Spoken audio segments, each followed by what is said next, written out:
اور اگلے ہی لمحے وہ زمین پر گر گیا۔ بے ہوشی میں وہ کچھ لمحے وہیں کھڑی رہی۔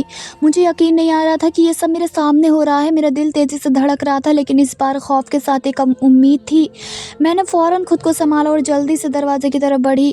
دروازہ کھولتے ہی میرے ہاتھ کانپ رہے تھے، مگر میں رکی نہیں۔ جانے سے پہلے ایک لمحے کو مجھے خیال آیا کہ اگر وہ دوبارہ اٹھ گیا تو میں نہیں بچ پاؤں گی۔ اسی گھبراہٹ میں نے اس کی جیب میں ہاتھ ڈالا۔ میرے ہاتھ میں جو چیز آئی میں نے فوراً جھپٹ لی۔ مجھے نہیں معلوم تھا وہ کیا ہے، بس اتنا معلوم تھا کہ شاید یہ میرے کام آ جائے، اور میں اس کمرے سے باہر نکل کر بھاگ گئی۔ میں پاگلوں کی طرح بھاگ رہی تھی۔ گلیاں، سڑکیں اب دھندلی لگ رہی تھی۔ سانس ٹوٹ رہا تھا مگر قدم نہیں رک رہے تھے۔ مجھے صرف ایک جگہ یاد تھی، وہ یہ ہے گھر جہاں میری دوست رہتی تھی، وہی دوست جو میرے لیے کھانا بھیجا کرتی تھی اور جس کے بارے میں میرے باپ کو کچھ بھی معلوم نہیں تھا، لیکن وہ بھی وہاں مجھے تلاش کرنے نہیں آتا تھا۔ میں سیدھی اس کے گھر پہنچی۔ دروازہ کھٹکھٹانے کی بھی ہمت نہیں تھی۔ میں نے بس دروازے پر دستک دی اور زمین پر بیٹھ گئی۔ جب اس نے دروازہ کھولا اور مجھے اس حال میں دیکھا تو گھبرا گئی۔ اس نے مجھے اندر لیا، پانی دیا، اور جب میری حالت کچھ سنبھلی تو میں نے اسے ساری بات بتا دی۔ وہ سب سن کر حیران رہ گئی۔ اس کی آنکھوں میں آنسو آ گئے۔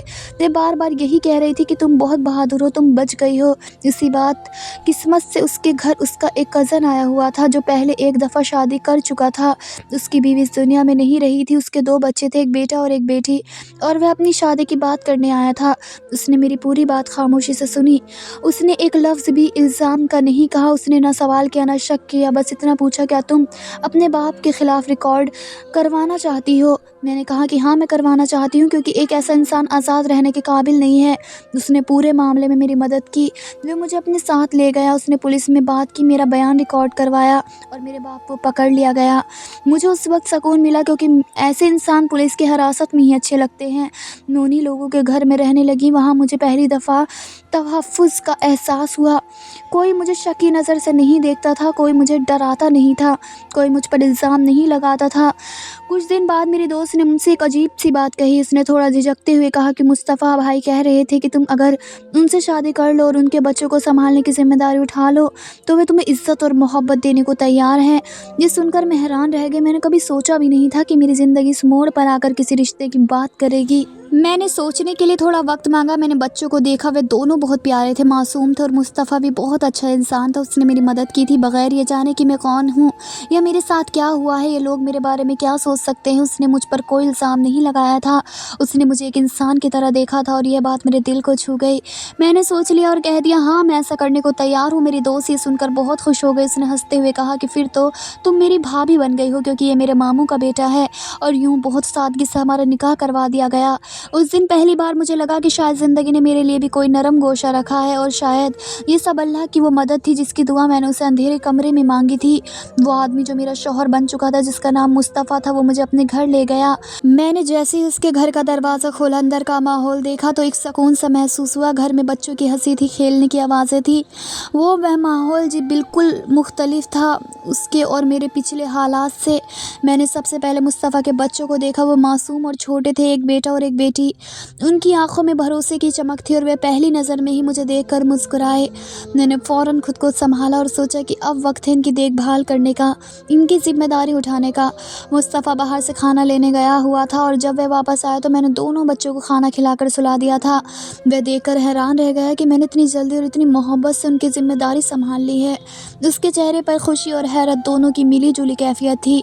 وہ مجھے دیکھ کر کہنے لگا کہ تم واقعی دعا کا صلہ ہو۔ تمہیں پا کر اس کے دل کو اتنی خوشی ہوئی کہ الفاظ میں بیان نہیں کر سکتا۔ میں نے اس کی طرف دیکھا، مسکرائی اور دل میں سوچا کہ آخرکار میری زندگی میں سکون آیا ہے۔ اس دن کے بعد مصطفیٰ کا رویہ بدل گیا۔ وہ میرے لیے ایک دیوانے کی طرح ہو گیا۔ جو بھی گھر کے کام میں کرتی، بچوں کی دیکھ بھال میں کرتی، کھانے کی تیاریاں میں ہاتھ بٹاتی، تو وہ ہر بار مجھے تعریف کے پھولوں سے نوازتا، کہتا کہ تم مجھے کہاں سے مل گئی، تم تو کسی دعا کا صلہ ہو۔ وہ میری ہر بات کا احترام کرتا، میری ہر ضرورت کو پہلے سمجھتا، اور اس بات کو یقینی بناتا کہ میں ہمیشہ خوش رہوں۔ وہ نہ صرف میری خوشی کا خیال رکھتا بلکہ میری عزت کا بھی خاص خیال کرتا۔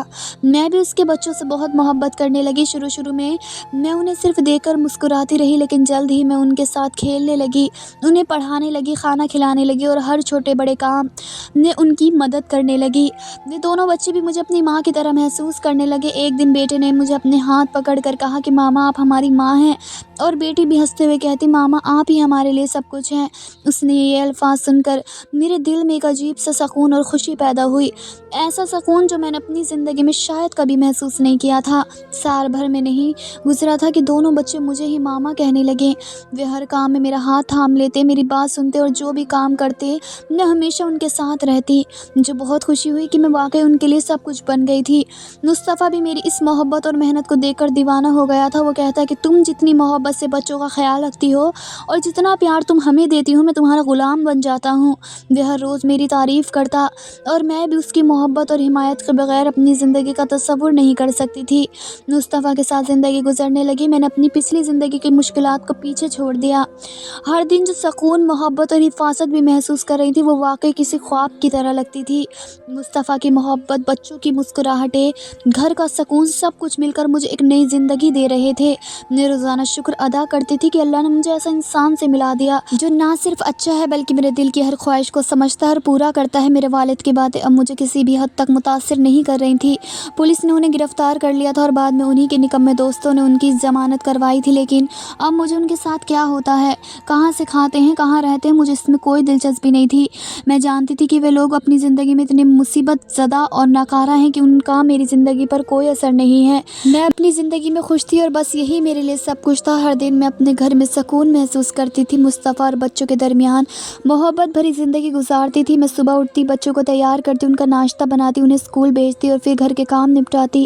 مصطفیٰ اکثر دیر سے گھر آتا، لیکن جب بھی آتا تو وہ بچوں کے ساتھ کھیلتا، ان کو کہانیاں سناتا اور پھر مجھ سے بیٹھ کر بات کرتا۔ وہ ہمیشہ میرے جذبات کا خیال رکھتا اور میرے ساتھ ہر خوشی اور دکھ بانٹتا۔ مصطفیٰ کی محبت مجھے ایک مضبوط انسان بنا رہی تھی۔ میں نے اپنی زندگی میں پہلی بار ایسا محسوس کیا تھا کہ کوئی واقعی میری حفاظت کر سکتا ہے، میرا خیال رکھ سکتا ہے اور مجھے عزت دے سکتا ہے۔ میں نے خود کو اسی محبت میں سنبھالا اور اپنے دل کی گہرائیوں سے مصطفیٰ اور بچوں کو پیار کرنے لگی۔ میں نے فیصلہ کر لیا کہ میں اپنی زندگی کے ہر لمحے کو خوشی، محبت اور سکون کے ساتھ گزاروں گی اور اس نئی زندگی کو اپنے لیے اور بچوں کے لیے بہترین بنانے کی پوری کوشش کروں گی۔ میں روزانہ اللہ کا شکر ادا کرتی کہ اس نے مجھے مصطفیٰ اور اس سے بچوں کے ذریعے ایک نئی زندگی دی۔ میں اپنی پچھلی زندگی کے دکھ اور مصیبتوں کو یاد کر کے کبھی اداس نہیں ہوتی، بلکہ ان سے سبق سیکھ کر مضبوط ہو گئی۔ میں نے خود کو یہ سمجھایا کہ اب میں اپنی خوشی کے لیے جیوں گی، کسی کے خوف یا ظلم کے بغیر۔ مصطفیٰ اور میں ایک دوسرے کے لیے بہترین شریک حیات بن گئے تھے۔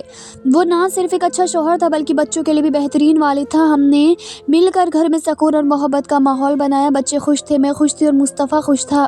ہم سب ایک دوسرے کے لیے سب کچھ بن گئے تھے۔ پچھلے حالات اب بس ایک یاد بن کر رہ گئے تھے۔ میں نے پھر زندگی کے ہر لمحے کو قدر کی نگاہ سے دیکھنا شروع کر دیا۔ مصطفیٰ کی محبت، بچوں کی معصومیت اور گھر کا سکون میری دنیا بن گئے۔ میں نے ہر دن کو شکر کے ساتھ گزارا اور اللہ کی حمد و ثنا کی۔ اب میں اپنی زندگی میں مکمل طور پر خوش تھی، کوئی خوف نہیں تھا، کوئی شک نہیں تھا، صرف محبت، سکون اور خوشی۔ میری زندگی کے ہر دن میں اللہ کی رحمت اور مصطفیٰ کی محبت نظر آتی تھی۔ میں نے محسوس کیا کہ ہر دکھ، ہر مصیبت کے بعد زندگی میں سکون آتا ہے اور میں سکون کی ہر گھڑی کو دل اور جان سے محسوس کر رہی تھی۔ یوں میری زندگی ایک نئے باب میں داخل ہو گئی جہاں میں اپنے شوہر اور بچوں کے ساتھ سکون، محبت اور خوشی سے رہتی تھی۔ میں نے اپنی پچھلی مشکلات کو پیچھے چھوڑ دیا، اپنے والد کو بے حسی کو بھلا دیا اور اپنی زندگی کو ایک خوشحال اور محفوظ زندگی کے طور پر قبول کیا۔ یہی میری زندگی کا سب سے خوشگوار دور تھا اور میں ہر لمحے شکر گزار تھی کہ اللہ نے مجھے یہ سب دیا۔ دھنیہ واد دوستو۔